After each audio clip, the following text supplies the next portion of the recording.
Hey, everybody, and welcome back to another episode. I'm your host, Brandon Cobb, co founder of HBG Capital. And today I've got Dan on the show. Dan is one of the world's leading experts on innovation, AI, and the future of using tech to work and build efficiency in your team.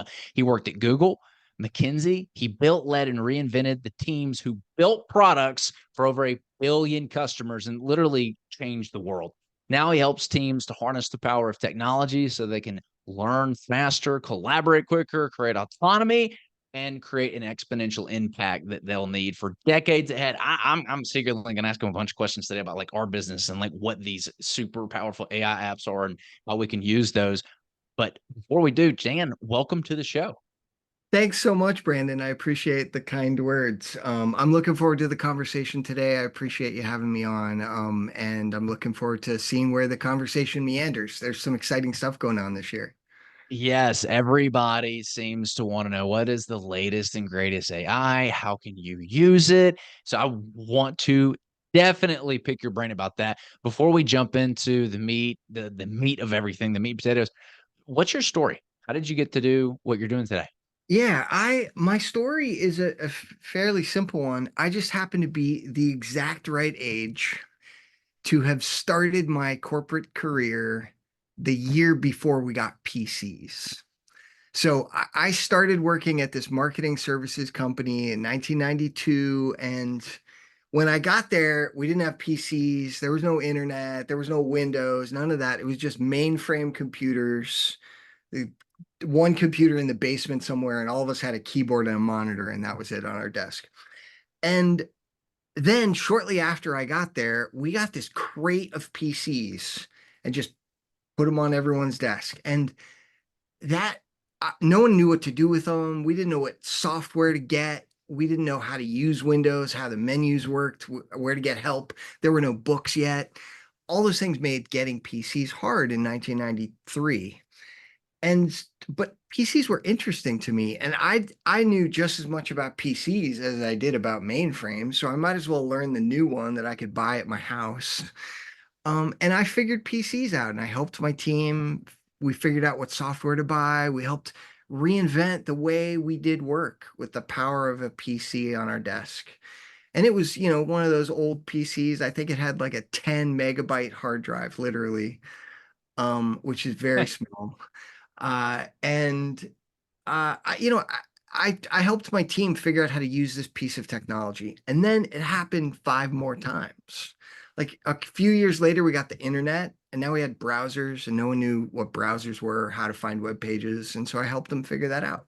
And then we got mobile phones, and then we got cloud, and then we got data science, and then we got Zoom, and our team started to scatter. And now we have AI. I've just since 1993 have been a technology transformation guy. Your video users can see that it says reinvent on my shirt. It says that every day to remind me that like there's new technology in the world every day, and if you don't use that technology to reinvent the way you get stuff done, you'll start getting behind. You'll start feeling overwhelmed. You'll Yeah. start having all kinds of issues. So that's me and how I stumbled into this. And now it's pretty much all AI this year, but after that it'll be robots, and after robots it'll be quantum computing and whatever comes next. It's an exciting decade. Yeah, it's an important field because new tech puts people out of businesses. I mean, we've seen it time and time again. Netflix comes in, Blockbuster gone overnight, hardly, right? Google coming in, there's some movers and shakers. And if you're not paying attention to what's going on with tech, you will eventually become obsolete. So let's jump into it. All right. So what are some of the most popular AI tools that people are utilizing right now? What stands out to you? Yeah, so lots of people have heard ChatGPT since November of 2022. Yep. ChatGPT came out, and so ChatGPT, if you haven't tried it yet, it's a chatbot. You can ask it questions, and it will give you Yep. answers. And the questions can be anything. You can ask it to find information for you. You can ask it to write a story. You can ask it to help it craft an email or take an email that you have already and make it a better one. So ChatGPT is sort of the flagship out there. It's transformed the way normal people think about AI. It put AI into the normal people vocabulary. Yep. But it's not the only choice. There's another big one out there called Claude, and you can get to it from at Claude, CLAUDE.ai. And it's just like ChatGPT. It has a chat interface. You ask it questions. It does research for you. It can be an assistant. It's a smart assistant. Right now, ChatGPT is actually performing slightly worse than Claude. So if you haven't played around with Claude at claude.ai yet, I would go there because it's the new version that just came out is performing better on most tests than ChatGPT is. Real quick, Pretty before we cool. Yeah, continue yeah, on, yeah. how do you know it's performing better? Like what? I didn't know that was a thing. Yeah, so there are all of these things are research experiments, right? And when scientists do research experiments, they usually write a paper that you can read, right? And they publish that paper online so that other people can use it, look at it, read it, see how it Yeah. works, and then try to replicate some of those tests. And there's a standard suite of tests that all our AI tools are going through right now. And it tests their performance on things like math or vocabulary or story writing or logic problems and puzzles and things like that. And so there's a series of benchmarks, and you can see those benchmarks online. I'll share a link with you so you can share that link with your users if they want.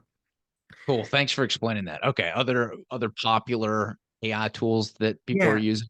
I think I'll say the third big one, which is lagging behind those other two, is called Gemini from Google. And Gemini also is a chatbot. It can do research for you. It's a smart assistant.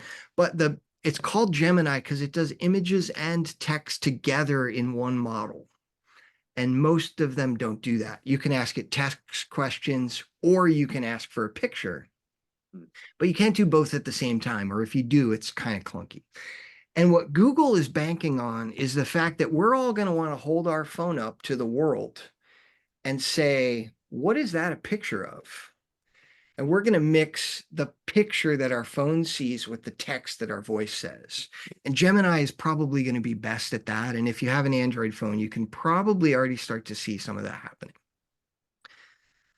So those are the big three smart assistants. I encourage you to play around with all three of them so you start to see them as they evolve and you see like which ones are good at which things. And if you care about things like data privacy, read the privacy policies for all three because they're Yeah. different, right? And Yeah. that's a factor we should think about. Yeah. That's how they make money. They get your data. Anything free, if it's free, it's not free. It means that you are the product. Like Yep, yep, yep. your data is what you're giving in return. It's not free. Right, right, right. Yep. So those are three big ones that you can communicate with. Those are I forget the word for it, but the models where you can kind of type, you can have conversations, you can rewrite stuff. What are some of the other big nuance? Like, for example, I know you've got your AI note taker on this call. I know that there's some AI that is able to like transcribe voice materials. There's people talking about how AI is able to make like videos that can be posted on YouTube. Do any of those come to mind that are popular as well? Yeah, yeah, for sure. So I'll definitely start with the note taker that I'm using to transcribe this call, which I can share a link to the transcription for your users as well after we're done. Um, the transcription tool I use is called Otter, Otter, and you can get it at otter.ai. And mostly what this is a voice transcription tool. So you can connect it to a Zoom meeting like we're doing now or just run it from the app on your phone and record a conversation and have it transcribe and summarize that conversation. Very And cool. I think that that's the most important thing to care about right now. And the reason I say that is because most people in corporate life, on corporate teams, collaborating with other people, spend a lot of time in meetings, right? Two separate studies, one from McKinsey, where I used to work, and one from Microsoft, both showed that most knowledge workers spend between 64%, that's the Microsoft number, and 68% of their time, that's two-thirds of their time in meetings, email, and chat. So most of our work week is spent juggling words, and AI is really good at juggling words. So I bring my Otter AI assistant with me everywhere I go. It records all my conversations, it transcribes them. I can look stuff up later if 5 months from now, Brandon and I are going to do part two of this conversation to see what happens next in the world of I can look at the transcription of this conversation and see a smart summary of exactly what we discussed. And that's going to be pretty cool, right? When you're working on a team and everyone's juggling lots of conversations and not everyone can participate in every conversation, an AI transcription summary tool can really, really dramatically change the efficiency of your team's collaboration. Yeah, it's a game changer. We experimented with it probably a year ago where it would come into our team meetings. And what I was looking for, because, we do a lot of development and there's a lot of moving parts when you're inventing new neighborhoods. And you want to make sure that there's progress from one meeting to the other, and it would transcribe it, it would summarize it, and it would put it in a nice neat, hey, here's what each person has to do, here is what the deliverables are on the next call, and that creates accountability. So we were using it for accountability and a voice memo that it's like, oh, I forget now, like, we didn't talk about doing this on the last call. Well, yes, we did, actually. It's a great tool for if you're meeting with a vendor, if you're hiring a general contractor or some third party, and I want to take it to all of my city planning meetings where the city tells me something and then reneges on it. I just got out of a meeting with them where they reneged on something that they said. They Yeah, said, yeah. "No, you don't need this traffic study." And then a week before, they're like, "Oh, just kidding. We've updated it. You do." And I'm like, I wish that I'd had that recorded and transcribed and could have sent that to them. So there's a use for this aside from the Otter tool that is transcribing. Any others before we move on? Yeah, before I move away from transcribing, just to be fair, I don't want to oversell Otter. There's one called Fireflies, which a lot of people like, which does a very similar thing, and one called Read AI, READ.ai. Those are the big meeting transcription tools right now. And all of those are also built into most of the meeting tools you use. So if you're using Google Meet, there's probably a meeting note taker built in. If you're using Microsoft Teams, you can use the Copilot AI to take notes for you. Any tool that you're using, any meeting tool that you're using probably has note taking. And if it's not, Otter or Fireflies or Read.ai are ones I'd recommend. Okay. But beyond just text and transcriptions, I think there's some other cool stuff going on in the world. First, image generation. If you're writing a blog post and you want a cool header image for the top of that blog post, you could go to Adobe Stock and buy a picture for, $1 or $5 or whatever it costs. Or you can also use a tool called Midjourney. So Midjourney is an image generation tool, which you type a prompt in and it will give you a picture back. And, sometimes those pictures are good, sometimes they're not. The better your prompt is, the better that picture will be. But that really, really does a good job at creating pictures. So if you're making presentations and you need some graphics, that can really help you like amp up your graphical treatment. Now there's some clunkiness to that. As you see when you try playing around with it, you'll see AI is really not good at drawing hands. Doesn't exactly know how many fingers hands have on humans. And so you'll see weird sort of uh, uh, uh, abstract, incorrect things in some of those pictures. So you can usually tell when pictures are AI generated because something's a little bit off. But it's usually free and quick, and that can help you get more graphics in your presentations, and that's pretty cool. Very cool. So let's talk about what's next. How can companies or people utilize AI and tech to make meetings more efficient, to make teams more efficient? How are you advising clients? And maybe you can tell us like a story of specific, maybe something recent. That would be awesome. Yeah, yeah, yeah, I will. So when I worked at Google until last September, and as of last September, I quit Google to just do this full time, essentially. I'm just helping people through their AI transition. And I speak at conferences, corporate events, stuff like that. But before I quit, I was working at Google and we were working on AI stuff because we've been working on AI things at Google for 20 years. But we were working on meeting transcription there. And It came out before ChatGPT came out internally at Google, so we could see it coming. And when I worked at Google, the team I was on, the division of Google, did things for the Android ecosystem, so mobile phone things. And we had about 2,000 people in our division. And so our senior VP every 6 weeks would have a meeting with like 2,000 of us on it. That meeting would last 90 minutes. 90 minutes times 2,000 is a pretty big number, right? You then figure out, okay, you're doing that 8 times a year. That's a pretty big number. Then you start multiplying whatever average salary at Google to figure out what that meeting costs. That's a lot of money, right? Mm-hmm. And so we're working on this AI thing in the background and we start using it as a test, and it's sort of clunky still. It makes a lot of mistakes, but we start using it anyway. And all of a sudden, we got meeting summaries of our 2,000 person meeting. And all of a sudden, like 18 of us, 1,800 of us didn't have to go anymore. Like we could just watch the summary later and see, was there anything that important in there? Like, did they talk about the new strategy? Let me just listen to that part because that sounds important. Did they talk about our bonuses? I want to listen to that, right? Or the return to office, right? And we could sort of scan the summary to see if there was anything in this that we were even interested in, Mm-hmm. right? Sometimes it's about that project that we're not actually working on, an update. Sometimes it's, we hired 5 new people and they're all going to intro themselves, and we can catch up on that by just scanning the notes later. Meeting summary at Google dramatically erased what I call meeting spectators. There's a lot of times we go to a meeting and just sit there and kind of listen.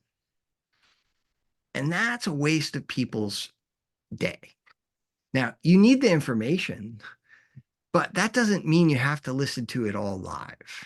So if you can get smart summaries, you can start compressing your meeting schedule, and that can start creating some efficiency.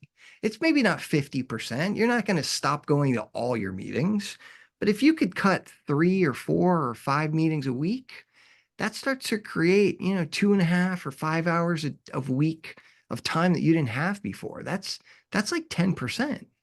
That's massive. That's like hiring 2 more people for your team. So That's that's a big number. Okay, so we're utilizing the AI tool for transcription, like the read.ai, the fireflies.ai, the otter that'll go in, it'll listen to the conversation, it'll summarize it. And so for big corporations, boom, I get it. 2,000 people times 90 minutes. You're talking about a very, very expensive meeting, and the opportunity cost of lost productivity on what they could have been working on instead of doing that makes total sense.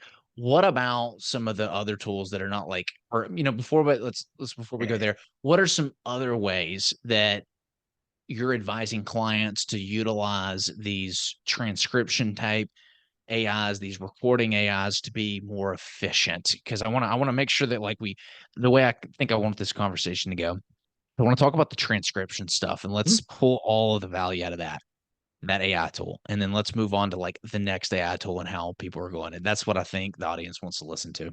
Yeah. So I think you should right now. My ask for you regarding transcription tools is start playing around with it so that you Mhm, understand how accurate it is.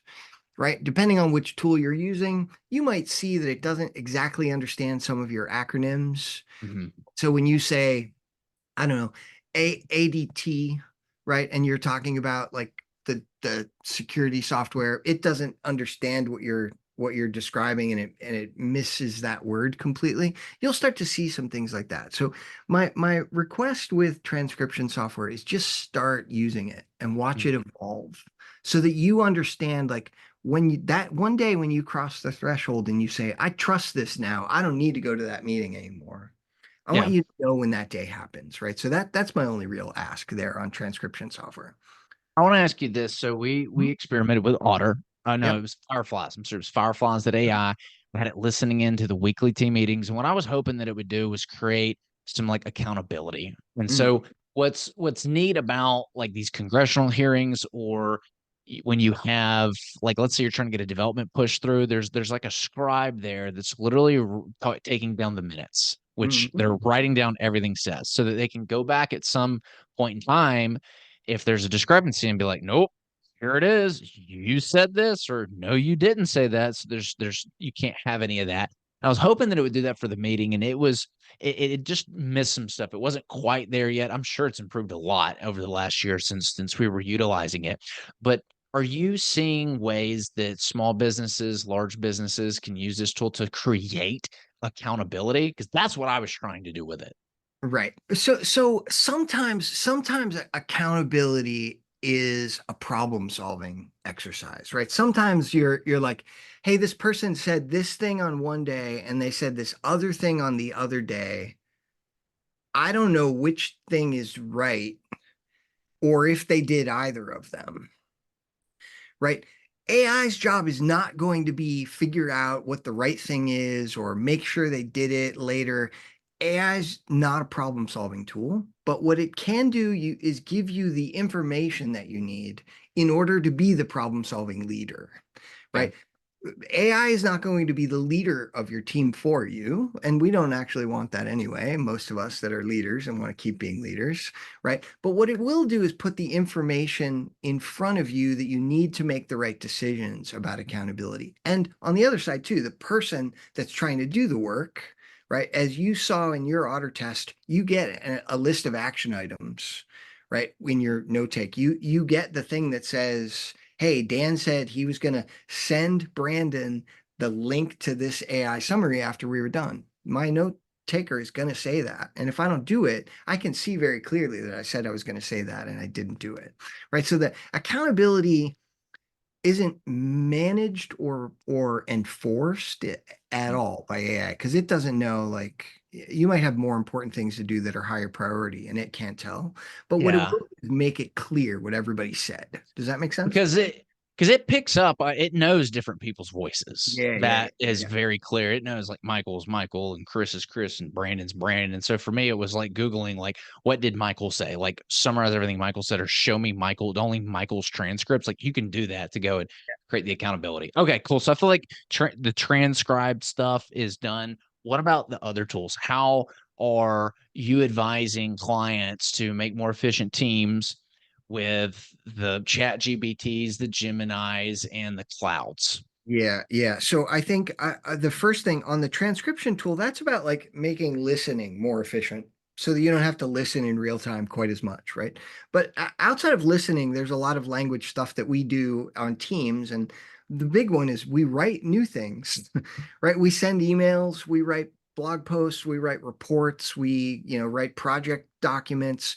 All those things are writing tasks. And what I recommend people do here now is leverage AI to don't let it write the task, write the thing for you. Don't let it write your email for you or your project document. It's not good enough for that yet. It doesn't have enough information to write a great one, but it can make things a little bit better. So what I recommend most people do is take, let's say I'm sending an email to a customer and I write the email and I'm about to click send, but before I do, I take that email and I put it in Claude.ai and I say, hey, Claude, can you make this email a little bit better? And it'll say, here, I fixed some of the language to take out some of your passive voice. And I noticed you had two competing calls to action. I recommend having one clear call to action at the end so they know exactly what they should do next when they read this. It will up level your emails for you or your blog posts or your project summary document or your submission to the city for the new proposal. It will make your things a little bit more bulletproof than they were already.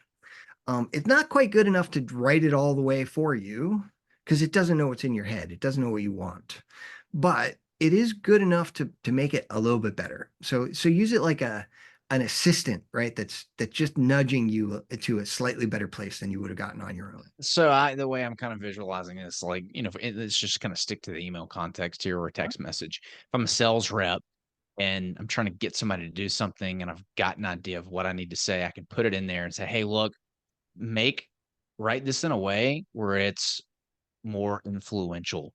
It's getting them to give me a call.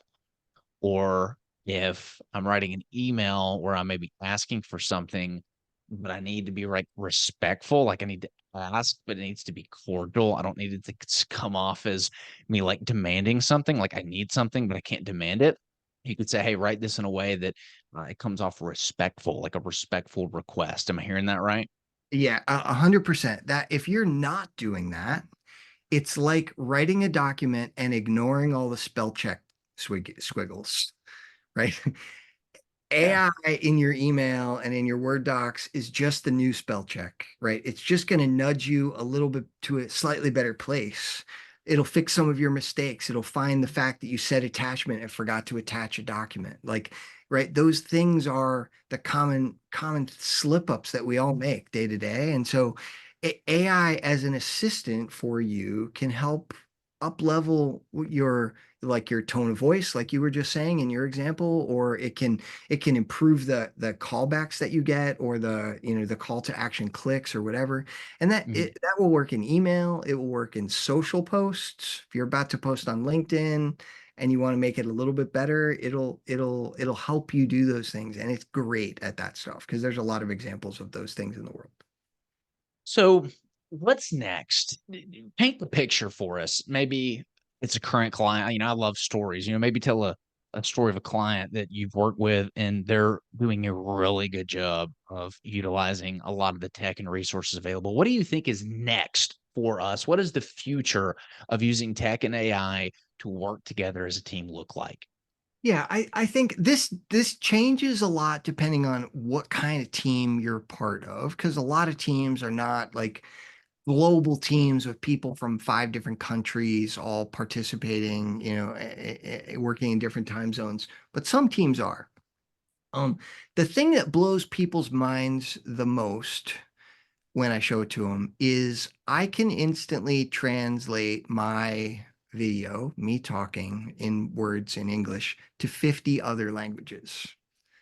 So if I'm speaking, I spoke at a conference last March, and it was a global like food production conference, right? People making food like Nestle and Kellogg and all these companies from all over the world gathered together. They're people from 20 different countries, and I took this one little segment of my video of my conference talk, and I recorded it in all of their languages, and that blew their minds, right? I do that using a tool called HeyGen, Heygen, Mm. and it's not just a language translator because it takes my face and the sound of my voice and the lips moving and makes me speak Portuguese. Not just Portugal Portuguese, but Brazilian Portuguese, if Like that's the what I'm. sound or the text? It's me talking. It's me talking to you in Portuguese. I'll share this video as well, and you can share that with your listeners as part of the podcast. But Hang on one second. So you're talking like I'm talking into the microphone right now. So it's my voice, it's my tone, it's my words, but it's translating it in a different language. Yo, yes. man, I gotta check this out. I didn't even know this is it. Okay, all right, keep going. This is really cool. So right now there's a slight delay. It doesn't work in real time, but it will work in real time very, very soon.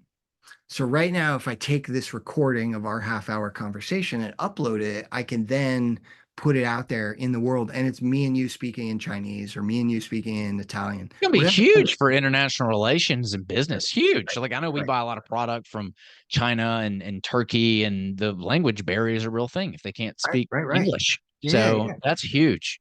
There are 6.5 billion people in the world that don't speak English at all. Yeah. There's another billion of them that speak it, but only because they're trying to, work in the global economy, and the global economy forces English on people. But Right.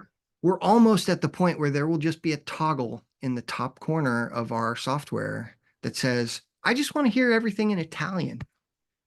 Yeah. And it'll just That's you'll just all your emails will just come in Italian, all your videos will just play in Italian, all your meetings will just everybody will just be talking Italian. That's gonna change the world. That's super cool. We've got a few more minutes. Anything else that comes to mind as far as the future and how you see teams utilizing tech and AI to work together? I think, generally there will be lots of things. It's evolving quickly. There's new stuff literally coming out every week. So it's a hard question to like look too far forward into the future on. But my Sure. my main my main goal for people is don't be intimidated by it. Just try it out a little bit, right? If you don't have ChatGPT at your work yet, go on ChatGPT at your house and just ask it what to cook for dinner, right? Say, hey, ChatGPT, I have some chicken and some a red potato and a green pepper. What should I make for dinner tonight? And see what you get back. Just play around with it in low stakes environment so that as it evolves, you see it evolving and you start to see what it's good at, and it starts to like plant seeds in your mind. Because in the coming years, all our tools are just going to be AI tools, right? Every piece of software that we use is just going to have AI under the covers, and it'll just be like electricity. We don't need to care that it's there. It's just everywhere. It just works. So don't be afraid of it. That's my main point. Super cool stuff. I felt like we took a step into the future today. Dan, for those that want to learn more about you, learn more about how they can make their business or their team more efficient using AI, where can they go? Yeah, I'm pretty easy to find on the internet. There's only like 27 Chuparkoffs in the United States. It's Chuparkoff, Chuparkoff. And if you Google Chuparkoff, I'm going to be at the top of the list because I'm best at search engine optimization in the family. So you'll find me. Connect on LinkedIn. Reach out anytime. I have a website with my email. You can even set up meetings with me if you want. So reach out anytime. I'm just here to support you on your AI journey. And I really appreciate the time today, Brandon. It was great. Yeah, this was a lot of fun. Dan, thank you for coming on the show today. And hey, if you get value from this episode, show Dan some love, show me some love, leave us a review, and share this episode with your friends and family. We will see you guys next time. Awesome. Thank you.